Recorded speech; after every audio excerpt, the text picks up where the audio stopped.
Queridas irmãs, queridos irmãos, o amor e a paz da parte de Deus, nosso Pai, de nosso Senhor Jesus Cristo. Que esse sol da Galileia, esse rabi amigo e amoroso possa nos abraçar, nos envolvendo com a sua paz, com a sua serenidade e trazendo aos nossos corações, através da inspiração da tua sabedoria, o ânimo de que necessitamos para essa jornada que estamos trilhando no corpo físico, mas, sobretudo, a inspiração do teu divino amor, a alimentar essa chama viva em nossos corações, que anseia por estar em comunhão com Ele. A nossa gratidão ao Centro Espírita Humberto de Campos pelo convite gentil e generoso, pela acolhida dos queridos irmãos, dos queridos amigos. É uma alegria poder vir a essa casa pela primeira vez. Foi a primeira casa que eu visitei quando cheguei em Vitória da Conquista, então nós temos um carinho muito especial, pelo que o nosso coração agradece a oportunidade de partilha do pão da vida. Vamos conversar hoje um pouco acerca dessa passagem que está registrada nos Evangelhos de Lucas, no Evangelho de Lucas e no Evangelho de Mateus também. E nós vamos nos dirigir a ela, pedindo a licença dos companheiros para fazermos a leitura, apenas por fidelidade ao texto. E ali nós vamos encontrar Mateus, no seu capítulo 7, do verso 13 ao 14, registrando uma fala do Mestre Jesus, onde ele nos diz: Entrai pela porta estreita, porque larga é a porta da perdição, e espaçoso o caminho que a ela conduz, e muitos são os que por ela entram. Quão pequena é a porta da vida, quão apertado o caminho que a ela conduz, e quão poucos a encontram. Então é sobre essa perícope que nós refletiremos essa noite. E nós gostaríamos de destacar um elemento que está aí presente, que talvez seja central nas nossas reflexões da noite, que é o elemento da liberdade. Nós, para isso, voltaremos a um fato que aconteceu no século XX, recordando uma figura muito emblemática, muito significativa, que muito nos inspira, a figura do médico psiquiatra austríaco Viktor Frankl, que durante alguns anos, no período da Segunda Guerra Mundial, foi também um morador dos campos de concentrações. Viktor Frankl ele passou por 4 campos de concentrações, quatro campos de concentração. Em sendo judeu, foi ali conduzido pelos nazistas. Aquele regime autoritário que predominou na Europa, nascido ali na Alemanha, sob a liderança de Hitler, um tirano que conduziu aquela nação a uma dívida coletiva que, durante muito tempo, aqueles espíritos estarão para com ela comprometidos. A tirania expressa na violência suprema, onde Hitler irá, inclusive, através dos seus trabalhadores, dos seus servidores, aprisionar pessoas apenas em função da sua etnia, judeus, comunistas, homossexuais. Em síntese, né, pessoas que eram, na maioria das vezes, minorias naquela cultura, todas elas violentadas nas últimas consequências do que a violência humana é capaz de conceber. Levados aos campos de concentrações, ali eles tinham de desempenhar diversos trabalhos forçados, em regime de escravidão, sem alimentos, muitas vezes passando frio, sem agasalhos, sem vestimentas devidas, para enfrentarem, evidentemente, nós estamos falando do frio da Europa, em condições, enfim, subhumanas, que expressavam a derrocada moral daquela nação, de forma que esses espíritos, além de enfrentar aqueles que estavam ali reencarnados, os desafios materiais que os campos de concentrações lhe impunham, ainda tinham também de lidar com o escárnio, com a zombaria daqueles nazistas que, enquanto soldados, ficavam responsáveis por tutelar em regime disciplinar cada uma daquelas figuras. Viktor Frankl é uma delas. Ele passará por esses 4 campos de concentração, inclusive Auschwitz, que é o mais famoso, e ali ele terá que enfrentar e lidar com todas essas circunstâncias que nós fizemos menção. É também nesse espaço que ele irá encontrar o adubo necessário, os nutrientes, para pensar a sua filosofia, que mais tarde se tornará uma abordagem da psicoterapia, a logoterapia. Viktor Frankl faz dessa experiência dolorosa nos campos de concentração, onde inclusive ele irá perder os grandes amores da sua vida, que eram a sua família, seus filhos, sua esposa, seus pais, todos assassinados violentamente nos campos de concentração. Ao sair dali, então, ele, inspirado por tudo aquilo que viveu naquela experiência dolorosa, irá construir uma teoria para cuidar de pessoas. Viktor Frankl transforma a sua dor em cura. E ele irá nos dizer que o ser humano pode perder absolutamente tudo. Ele pode ter tirado a sua família, as suas vestes, ele pode ter tirado os seus bens materiais, a sua alimentação e tudo que lhe é precioso. A única coisa que ninguém é capaz de tirar do ser humano é a sua capacidade, a sua possibilidade de decisão de escolher qual atitude assumirá diante de quaisquer circunstâncias. Vejamos que não se trata de uma pessoa que do conforto do seu lar proclama a liberdade absoluta e a capacidade de decidirmos frente aos desafios da vida, mas sim de alguém que, vivenciando o máximo do que concebemos enquanto dor física, moral e poderíamos dizer também espiritual, conseguiu perceber, ainda nesse contexto, frente a essas contingências, o absoluto livre-arbítrio que nós dispomos, a nossa capacidade de fazermos as escolhas acertadas frente aos diferentes cenários que vivenciamos. Viktor Frankl ressalta e revela, então, algo que Allan Kardec já havia muito bem estudado e nos trazido, que é a lei de liberdade. Essa lei que se expressa e se concretiza, sobretudo, na nossa capacidade de pensamento. Não por acaso, Viktor Frankl, ao refletir sobre o caráter ontológico da existência humana, isto é, sobre o que caracteriza a condição do existir humano, ele irá nos dizer, ao questionar o que é o ser humano, ele vai falar de maneira muito poética e sensível: o ser humano é aquele que é capaz de construir câmeras de gás para exterminar os seus irmãos. Mas o ser humano também é aquele que é capaz de adentrar essas mesmas câmeras de gás, com uma prece nos lábios e com compaixão no coração, por aqueles que criaram essas câmeras de gás. É nesse âmbito, nessa dimensão, que está o potencial da liberdade humana. Como Madame Roland irá nos dizer, a liberdade consiste não em fazer o que se quer, mas o que se deve ser feito. Ela mesma, quando conduzida à guilhotina, irá nos falar sobre essa falsa liberdade que o mundo nos apresenta, nos dizendo: liberdade, ó liberdade. Quantos crimes são cometidos em seu nome? A nos falar sobre essa liberdade que muitas vezes nós aspiramos, mas que na verdade nos aprisiona. A liberdade das nossas paixões, das nossas imperfeições morais, que, nos comprometendo frente às leis divinas, são na verdade celas que travarão a nossa existência de maneira mais livre. A liberdade a que Viktor Frankl nos apresenta e nos convida é esse exercício, essa nossa capacidade de, frente a qualquer desafio, tomarmos por decisão, agirmos e nos comportarmos no nosso mundo encoberto, na dimensão afetiva dos sentimentos e dos pensamentos, mas, sobretudo, no comportamento público expresso aos demais com os quais convivemos, atitudes compatíveis e coerentes com os nossos valores. Viktor Frankl está nos dizendo, então, que é sim possível trilharmos e porfiarmos pela porta estreita, caminharmos em direção a esse convite que o Mestre Jesus, esse Cristo amoroso, nos faz, de escolhermos o caminho reto.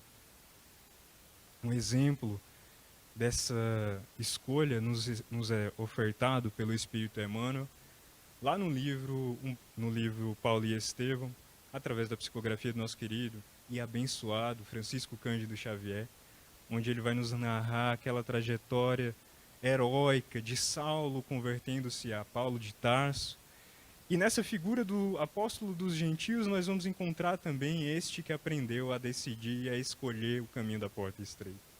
Recordando alguns breves instantes da existência desse Espírito que muito nos inspira, nós lembramos de Paulo, quando ainda Saulo, em um instante de insanidade, quando, perseguindo a Estevão, leva Estevão a julgamento e o condena, e inicia o apedrejamento daquele que era o irmão da sua amada noiva.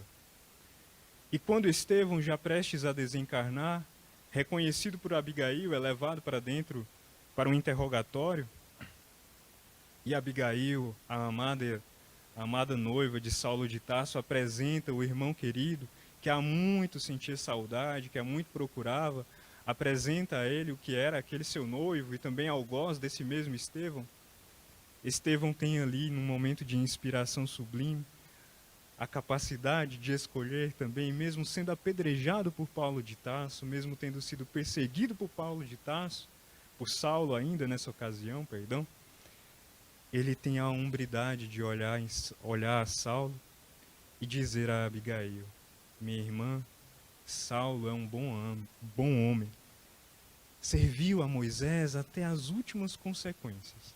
Imagine o que fará quando conhecer a Jesus. Ame-o e cuide dele.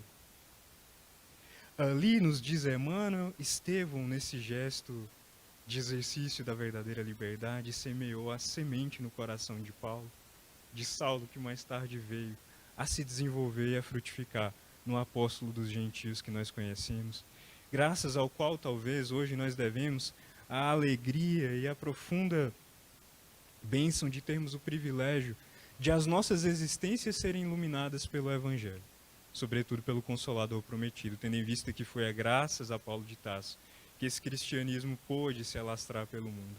Nenhum divulgador da doutrina do Cristo foi capaz de levar a tantas pessoas para além do círculo judaico a mensagem de renovação e de paz de nosso Senhor Jesus como Saulo. É nesse mesmo momento que nós vamos encontrar Saulo de Tarso sendo tomado pelas primeiras impressões que a presença viva de Jesus gera em nós, almas muito imperfeitas. Esse espinho que parece que dia a dia vai se cravando ainda mais na nossa carne, nos trazendo uma inquietação que desperta em nós uma profunda sede de caminharmos com nosso Senhor Jesus. Tendo a culminância desse momento às portas de Damasco, quando vendo o Cristo vivo, ele inicia o seu processo, a sua jornada de redenção. Saulo, agora convertendo-se em Paulo de Tarso, enfrentará as horas do caminho estreito, as horas dos desafios e do convite ao testemunho verdadeiro, que são sempre acompanhadas por dores e sacrifícios, pela renúncia necessária que nos cabe a que Jesus nos convida. Um destes instantes que gostaríamos de destacar é aquele em que Saulo, depois de encontrando nos amigos que o aplaudiam nos dias de glória, que o acolhiam e festejavam com ele, quando triunfava como um grande doutor da lei, agora escarneciam dele, chamavam-o de louco por seguir ao Cristo. Em especial a figura do seu amado Pai, que rejeitando-o, cravou esse espinho em seu peito e Saulo, entregue a uma profunda dor, a um desalento e a um desânimo, rogou a Deus que o amparasse. E dirigindo-se ao alto, em busca de socorro, narra-nos Emmanuel, Saulo então é alçado no movimento de desdobramento a esferas superiores. E ali ele encontra, agora sim, em espírito, Estevão e sua amada Abigail. Em um dos instantes mais comoventes de toda a obra, dialogando com Estevão e Abigail, ele encontra o socorro que necessitava, o amparo que carecia. Mas eu gostaria de destacar a fala de Abigail a ele, relembrando-o de que ele, Saulo de Tarso, antes, aspirava à compreensão dos companheiros, de seus familiares, assim como muitos de nós aspiramos a ter a compreensão daqueles que amamos, de caminharmos com pessoas com as quais nós tenhamos sintonia, afinidade, e muitas vezes nós não encontramos no outro essas qualidades, essas características. E isso certamente entristece os nossos corações, porque nos esforçando para seguir o Cristo, o que mais queremos é o apoio de uma alma afim, ou de almas afins. No entanto, Abigail diz a ele: Paulo querido, aspiras à compreensão dos amigos, no entanto recorda que o Cristo jamais o teve. Um círculo de intimidade que convivia com Jesus, aqueles a quem ele se sacrificara durante os seus anos no corpo físico, de todos apenas um dos 12, dos 13 talvez pudermos acrescentar aí, incluirmos aí a discípula que será a apóstola dos apóstolos, Maria de Magdala, esquecida pela história, ainda muito machista. Dos 13, apenas 2 permaneceram com Jesus no momento do Calvário. Todos os demais fugiram, um inclusive que dizia que jamais deixaria a sua companhia o negou por 3 vezes. Um o traiu, muitos, enfim, aquele que durante alguns dias atrás, sendo ressuscitado pelo próprio Cristo, sequer aparece para prestar as suas últimas homenagens, estamos falando, nos referindo a Lázaro.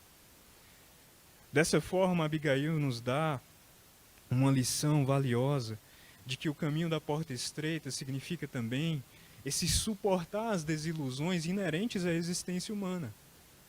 Deixarmos que os outros existam e se portem e façam suas escolhas no limite do que é possível a cada um deles. De forma que o respeito ao livre-arbítrio também é lei natural apresentada por Jesus para todos nós. Se nós temos essa potência de podermos decidir frente a qualquer circunstância, é preciso legarmos ao outro o direito que ele também tem de escolher qual caminho, quais escolhas, do que sentir, do que pensar, inclusive a respeito de nós mesmos. É impossível querermos ser agradáveis e amados por todos, acolhidos por todos. Nesse encontro de Abigail com Paulo, ela deixa isso muito claro para ele. E em um determinado instante, nesse mesmo trecho, ela faz com que ele recorde. Recorde o caminho da porta estreita e sirva a Jesus até o fim. Saulo se entrega daquele instante em diante com mais ânimo, com mais robustez, usando aquela agressividade que antes ele utilizava para queimar cristão no azeite vivo e para apedrejar aqueles que perseguiam a doutrina judaica ou que representavam, ainda que na ilusão das suas fantasias treslocadas, alguma ameaça ao judaísmo. Agora ele converter essa mesma agressividade para suportar. Eis o grande desafio da existência humana e um desafio que alcança o seu auge, sobretudo nos dias da pós-modernidade. Nós somos contaminados por uma cultura que prega o prazer absoluto em todas as circunstâncias e a todos os custos. De forma que abrirmos espaço na nossa existência para o desconforto, para emoções e sentimentos e pensamentos difíceis, ainda que eles estejam conectados com os nossos valores mais profundos, é um grande desafio, porque é renunciar ao convite do hedonismo que o mundo nos faz. Mas é, sobretudo, um desafio necessário. Imaginemos o que Saulo de Tarso, depois de convertido em Paulo, teve que suportar para levar adiante a mensagem do Evangelho. Imaginemos o que Chico teve de suportar quando, em uma das muitas ocasiões, nós poderíamos fazer um seminário só sobre as circunstâncias que Chico teve que suportar para levar a mensagem de Jesus adiante. Em uma determinada circunstância, uma pessoa que havia desagradado profundamente Chico, porque havia matado um cachorrinho que Chico amava muito, e que já estava doente, prestes a desencarnar. E Chico nutriu, durante muito tempo, uma mágoa profunda por aquela pessoa. Emmanuel, vindo à sua companhia, percebendo que aquela mágoa começava a se transformar em um remorso que estava adoecendo a Chico, ele sugere a Chico que aquela pessoa estava precisando de uma máquina de lavar, então Chico iria fazer algumas atividades beneficentes, comprar a máquina e presentear aquela pessoa que ele detestava. Imaginemos a dor de suportar ter que fazer isso por alguém que a gente não gosta, que a gente não tem simpatia. Chico foi capaz de nos mostrar, através dessa lição que Emmanuel nos oferece, que muitas vezes é preciso primeiro a gente fazer para depois a gente sentir. Emmanuel, depois dessa lição belíssima que ele dá a Chico, quando Chico doa aquela máquina à pessoa, ele havia silenciado, evidentemente, não havia feito nenhuma ofensa a ela, aquela pessoa, ela faz uma prece, uma rogativa profunda, em que os benfeitores nos dizem: saía de seu peito uma intensa luminosidade em direção a Chico, e essa luminosidade dirigida a ele foi capaz de destruir e dissipar as trevas que formaram-se em seus corações por conta da mágoa. Então, como a benfeitora Joana de Ângeles também nos diz, é necessário fazer o bem em todas as circunstâncias, ainda que por interesse egoísta. Muitas vezes é preciso primeiro a gente fazer, para depois a gente sentir. É fazendo o bem que a gente começa a nos sintonizarmos verdadeiramente com o bem.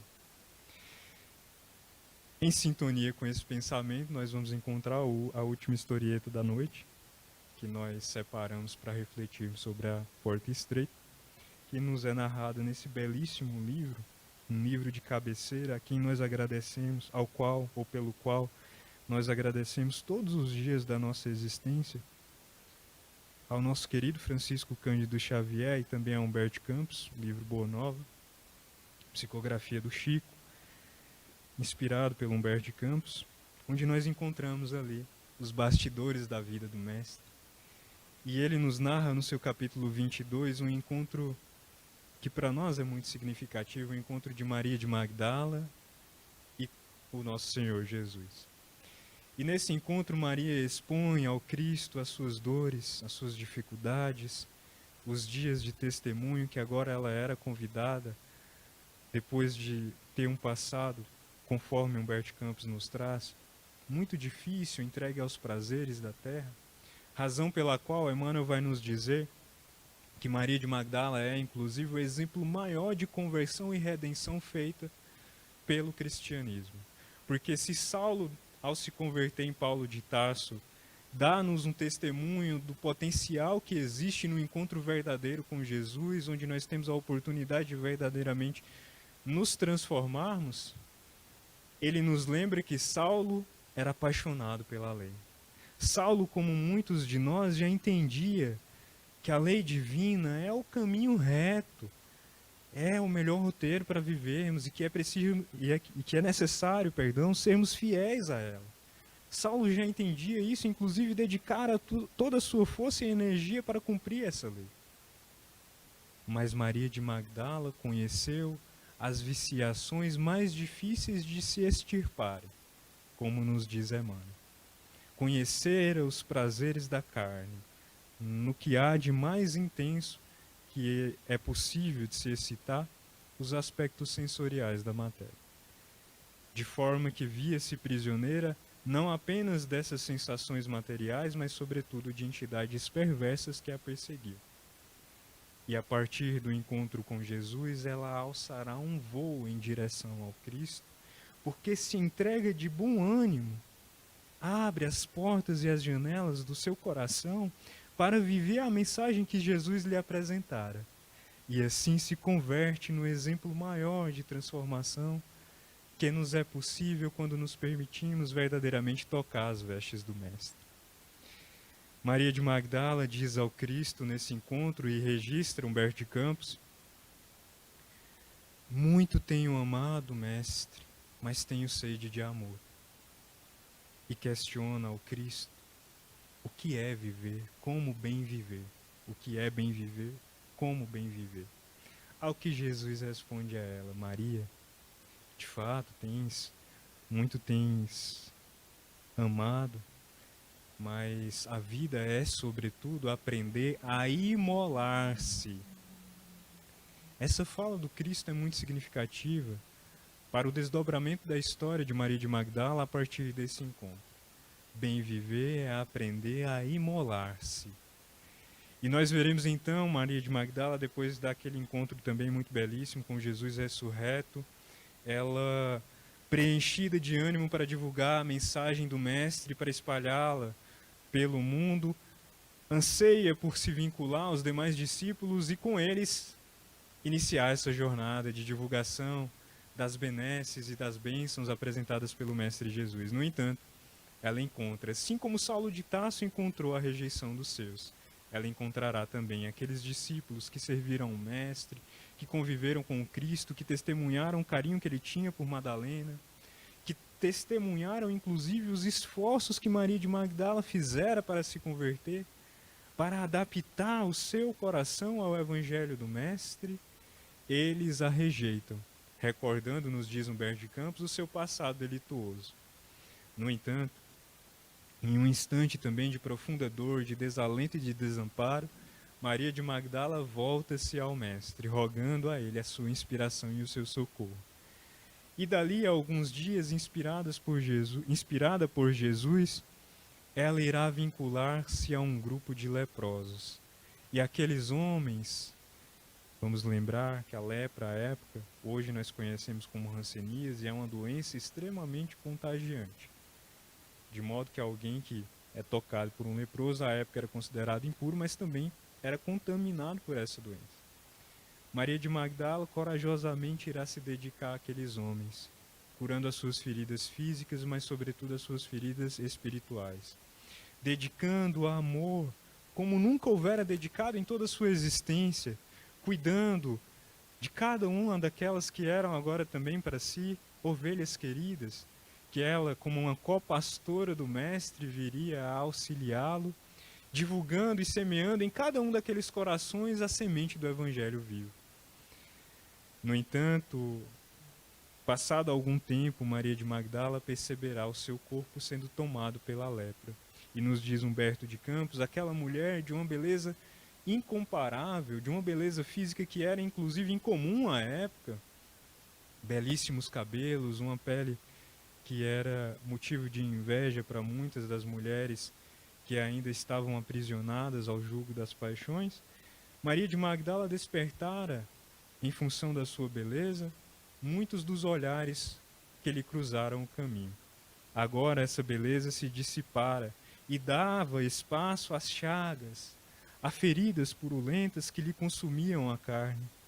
E nos instantes finais da sua passagem pelo corpo físico, ela recorda em um momento de desdobramento também, já em passagem para a verdadeira vida, nos diz Humberto de Campos, em um campo florido, verdejante, ela sente a inspiração e os aromas da presença viva do Mestre e consegue visualizar a figura do Cristo que diz a ela: Maria, aprendestes a amar.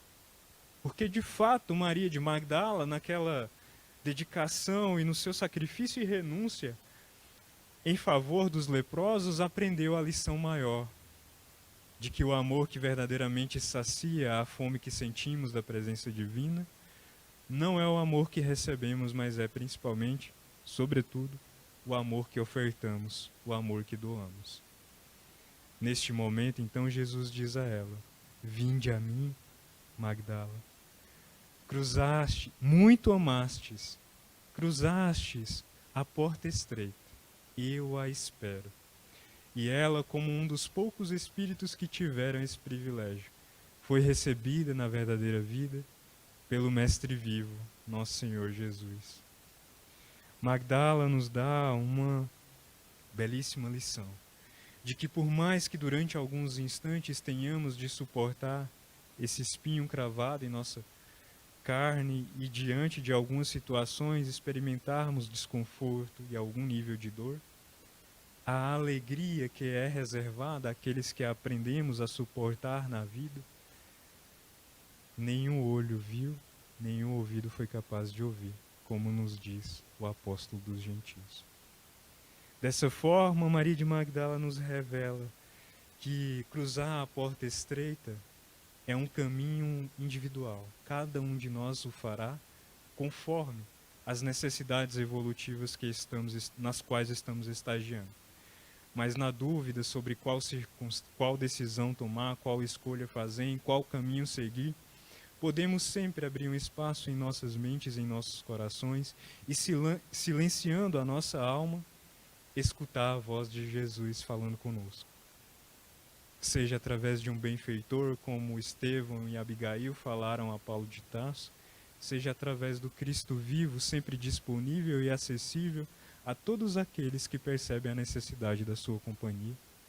Sempre podemos escutar o Mestre, sussurrando em nossos corações, como um bom pastor de suas ovelhas que somos: vinde a mim. E que possamos então, durante a nossa jornada, fazermos um esforço verdadeiro e sincero, de a cada dia mais ajustarmos a rota do nosso existir à figura amiga do nosso Mestre Jesus, de modo que os nossos pensamentos, sentimentos e ações possam, em sintonia com essas verdades que o Cristo nos apresenta, nos conduzir em direção à porta estreita. Na dúvida de qual caminho seguir para alcançar essa porta estreita, que possamos, ajustar as velas da embarcação do nosso espírito na direção para a qual sopra os ventos do amor. E assim, navegarmos em direção ao Cristo que nos aguarda de braços abertos. Pelo carinho da atenção dos companheiros, das companheiras, amigos queridos, que nos acompanham e com quem temos a grata satisfação de partilhar um momento tão oportuno e sublime da nossa jornada evolutiva, a nossa sincera gratidão. Aos benfeitores espirituais que nos assistem nesse momento, esses espíritos abnegados, que testemunham a misericórdia de Jesus descendo do alto, a crosta da terra para nos socorrer em nossas necessidades, a nossa sincera gratidão e o nosso desejo de que possamos porfiar pela porta estreita. Muita paz.